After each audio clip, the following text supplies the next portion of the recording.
Tonight, a stunning apology from one of Washington's top lawmakers after he admits he was intoxicated on the job. The state House Majority Leader Joe Fitzgibbon admits he was under the influence while voting on the budget. Good evening, I'm Molly Shen. And I'm Preston Phillips. The West Seattle Democrat was in a House Appropriations Committee hearing at the time. KOMO senior reporter Chris Daniels has the video, reaction, and more from Olympia. Joe Fitzgibbon is no stranger to Olympia. First elected in 2011, he's risen to the high-profile position of House Majority Leader. And he is now also admitting that he was under the influence during key budget discussions. Inside the House Appropriations Committee meeting on Wednesday, Representative Joe Fitzgibbon could be seen slumping, perhaps sleeping, as his colleagues negotiated budget terms.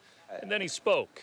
That the people that we are working to represent, the people that we are working to lift up and support, don't always have a voice in this process. Fitzgibbon's delivery appeared to alarm his Democratic colleague, State Representative Larry Springer, sitting to his right, as the disheveled House Majority Leader continued. Decisions of the legislature.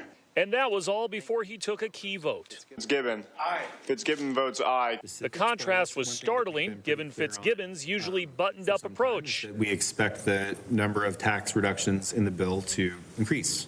And his frequent appearances before reporters as a House leader. Fitzgibbon admitted he was under the influence during that hearing and budget vote in a statement, writing, "I deeply regret and apologize for the fact that I consumed alcohol before the work of the Appropriations Committee was complete, and the result was obvious. This was a serious mistake for many reasons. Being impaired in that situation was harmful to my work and to my coworkers. This was a painful and embarrassing lesson, one I won't forget, and I will not put myself and others in this situation again in the future. Again, I apologize."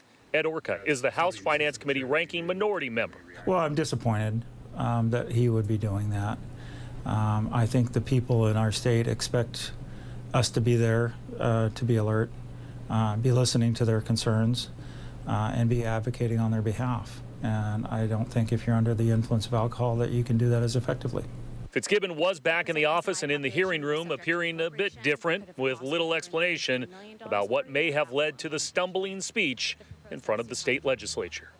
Fitzgibbon did not immediately respond to an interview request, and it is not immediately clear if he'll face any sort of punishment for his actions. For now, in Olympia at the state capitol, I'm Chris Daniels, KOMO News.